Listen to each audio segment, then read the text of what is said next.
guys, welcome back to my channel. Today's video is going to be a first impressions review of this L'Oreal Infallible 24-hour matte foundation, and I picked this up using Priceline coupons as well as my Priceline dollars. So I got this for about $17, which is so amazing, but it's usually about $30 in Australia and roughly $40 in New Zealand. The one disappointing thing about this foundation is the colour range by far. There's only, I think, 6 shades, and this is the lightest one. This is number 11 vanilla, but it is way too dark for me for my fair skin, so I've actually had to put on a tan today to be able to match this. Just like in my last first impressions review, I'm going to be using a sponge on one side and a brush on the other side. I really like the tube because it's a squeezy tube, so you don't waste any product. So that's what it looks like. It's quite thick, so you can see it doesn't move around a lot.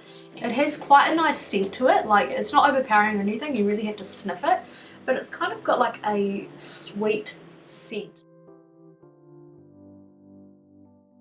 So there you go, that was so quick with the sponge. I'm like really amazed at how quick that was. As you can see, that's provided so much coverage, but it is so light on the skin. Like, I feel like I've been saying that a lot recently with foundations, but this is like literally, like there's nothing there, it's matte, it looks like normal skin. It's crazy. Okay, so in this instance, I think that the coverage with the sponge is slightly better and it looks a lot more natural and flawless on the side that I use the sponge, and I think that's because there's hydration in the sponge, so it just honestly makes it look like your skin, whereas the brush, it's kind of like it's not as much of a flawless finish. And I'm just going to take a tiny bit more product and just overlay it to see if this is buildable. I feel like the coverage is really good to begin with, and I'm not sure if it's buildable, to be honest. Like, I haven't noticed any difference even though I've added more product to my face, but it doesn't look cakey. I think it just looks so amazing with the sponge. So this foundation does look quite nice under the eye area, like it doesn't have too much texture. It hasn't like sunken into my pores or looked weird, but we'll see throughout the day how that goes. It hasn't clung to any dry spots or anything like that, and I am just honestly, I'm so excited right now because this foundation is so nice. So now I'm just going to go ahead and do the rest of my makeup, and I'll be right back. Okay, so I've just finished my makeup and it is now 10 past 11. All my other makeup went on top of this foundation beautifully. I didn't have any issues, and obviously I'm not going to powder because this is a first impressions, but honestly I probably wouldn't powder anyway with this foundation because it is matte. It is like, but it's like your skin. It's so weird. The coverage on the back, it does say that this is a high coverage and a medium texture.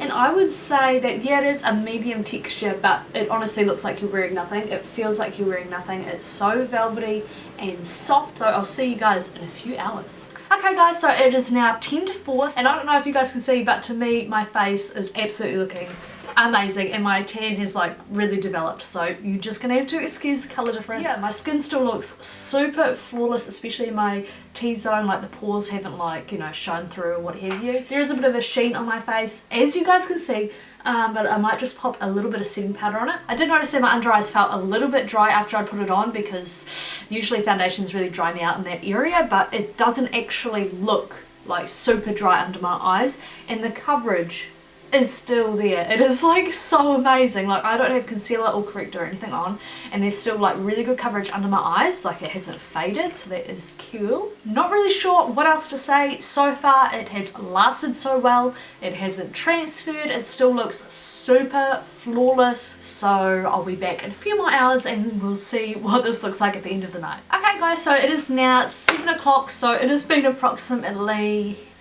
8 hours of wearing this foundation, and as you can see, it's worn off a bit. You know, I've had a child rubbing up against my face and whatnot, and obviously my tan is super dark now against the colour of my face, but I am so happy overall with this foundation. As you can see, I'm not really that oily considering, even though I did powder after 5 hours. I think that it's still held up really well. I think that with a primer it would just last even more amazing. This foundation is definitely like a velvet matte because it's not like double wear where that's like seriously matte. This actually looks like your skin and feels nice and soft like skin as well. So. And yeah, overall I love this foundation, and I'm actually really keen on picking up a few more of their shades so that I can kind of mix and match when my tan's quite dark. But anyway, I hope you enjoyed watching this video if you were curious to know what this foundation was like.